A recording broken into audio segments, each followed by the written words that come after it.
I'd like to welcome all of you to my first episode of my YouTube series. I'm entitling this first episode, The Model Minority, A False Choice. This was born out of, frustration and outrage and just anger about all the Asian hate that I've been seeing out there. And rather than screaming and yelling indiscriminately at the TV or things I see, I figured I'd put this out with hopes of trying to metabolize some of these feelings and invite you to join maybe in a conversation or however we can connect about it.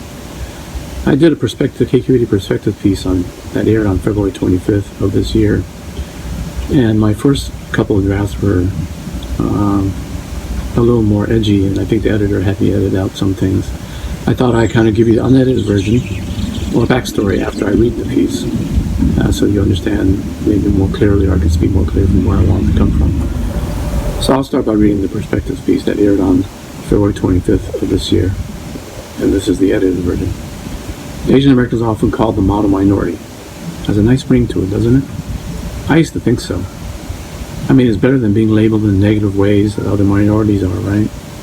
It's always confused me why I can be called and lauded a model minority one moment, then on the same day be told to go back where I came from.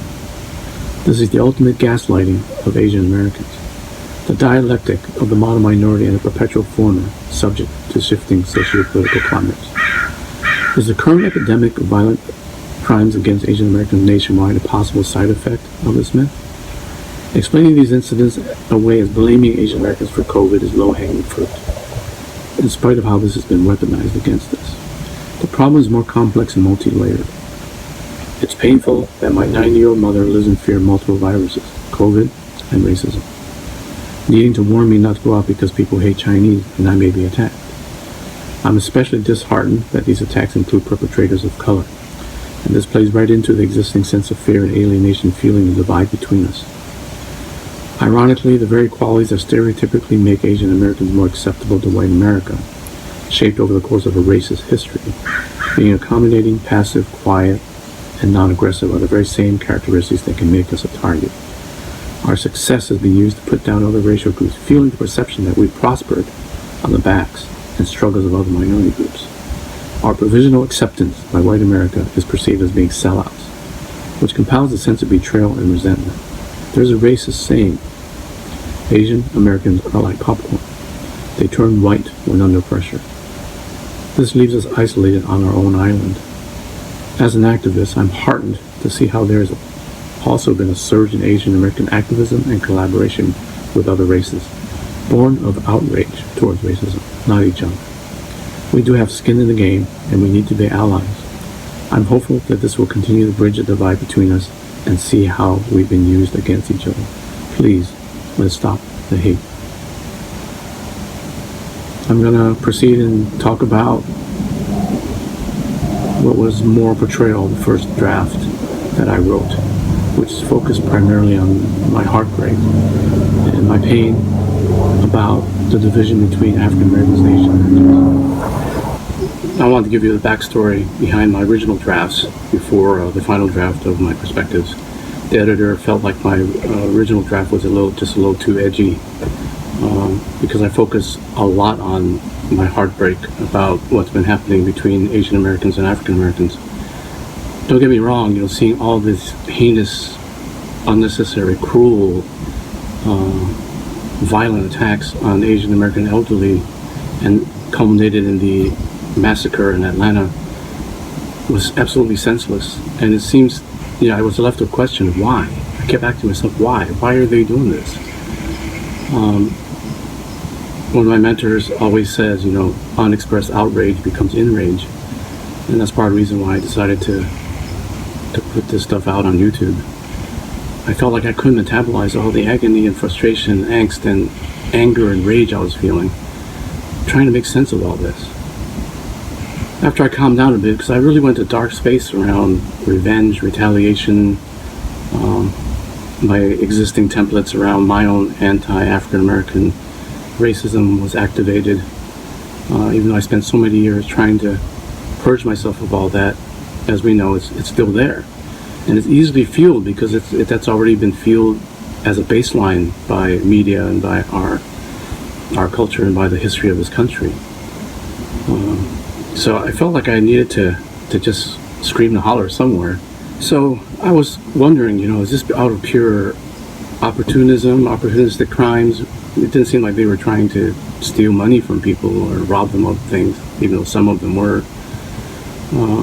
It just seemed like kind of a generalized rage towards Asian Americans, and I wasn't sure where that was coming from. Now let me paint a context of what's been going on. This morning I watched the trial of Derek Chauvin and the murder of George Floyd, and you really just saw the agony of the witnesses, especially the African American witnesses, about how that's brought up so much pain because it could be their brother or their father or their son in George Floyd's position, and how cruel and violent, and it was a lynching. In essence, it was a lynching in a very public forum.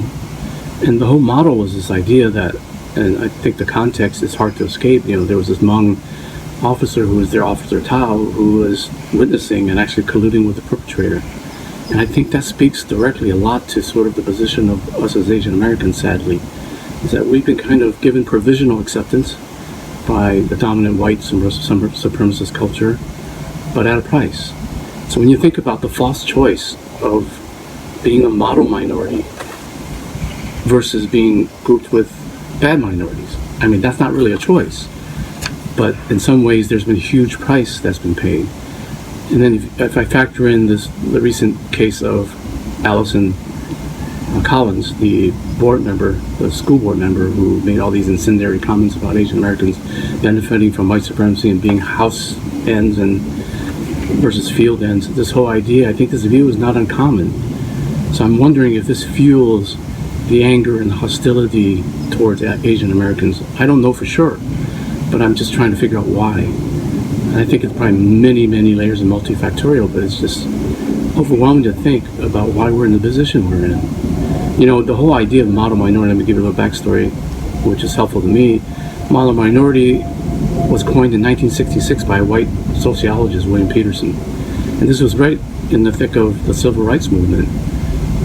When you think about the activism, the strength that was, momentum that was gaining, I can imagine how terrifying that would be to white people or the structures that be, the status quo. So they want to squelch this activism. They want to squelch civil rights at that time and the rebellion around that for fear of insurrection. So that was used primarily in the context of Japanese Americans as being the model minority because they had to recover from the internment, from the concentration camps. And if they could do it, why can't you do it? In some ways, the subtext is, why can't you African Americans accept slavery as something that was just history and let it go?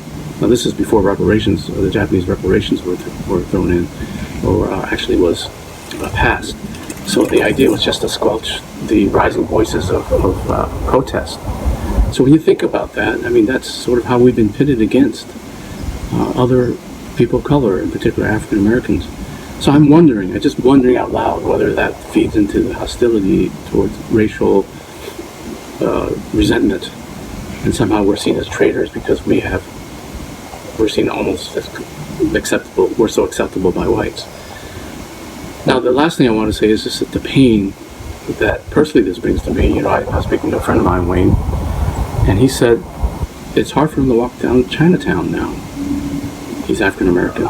And how even before he would get looks or people would cross the street or when they would clutch their purses, I can understand the fear, but that's something we can't buy into. We can't buy into this fear, although I don't know what the answer is. I can understand self-protection, self-preservation, but at the same time, I guess the idea is that for these small number of bad characters who are disturbed or on the lunatic fringe or really tremendously hurt individuals like the 65-year-old, like this man in New York City, 30-year-old African-American man who kicked and attacked the 65-year-old Asian American woman walking down the street. That's the most recent situation.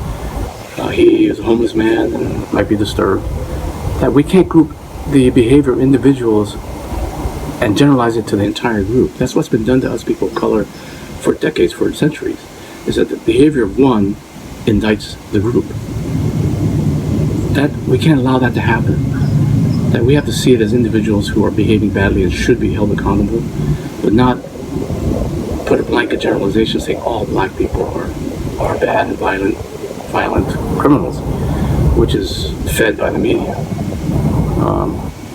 I saw Damian Lillard wearing "Stop Asian Hate" t-shirt, and that made me feel good that him being a basketball player, African-American basketball player, is doing that. But I think we also, as Asian Americans, need to be careful not to fall into this deep, well-worn path of African-American prejudice and hate. That's my greatest fear, and that's what I feel like I want to put out right now, is that we need to stop this cycle of violence. If my friend Wayne was walking down the street and someone called saying, I think he's up to no good, he's out to hurt me, and we all know with all this news about people, white people calling the cops on black African-American men, it's dangerous to them. And the last thing I would want to happen to Wayne, who's a very, very kind-hearted, generous soul, is that he would be hurt because of suspicion, because of fear that's activated by all these events that happen. I totally understand that. But we can't let that happen. And we need to break that cycle somehow. And I hope that we can form more kind of cross-cultural, cross-racial coalitions, especially between Asian Americans and African Americans, so that we can show more models of where we are collaborating, where we are just making peace together, and how our cultures can come together and see what we have in common and how we can join forces. Because I think that's the greatest fear of white supremacist America, is that we would not be divided and that we wouldn't be fighting amongst each other. I think that we fall right into the trap of that if we buy into all this. Because as long as we're fighting each other, we're doing the work for them. So that's enough for episode 1. That's what I wanted to put out. Thank you for listening.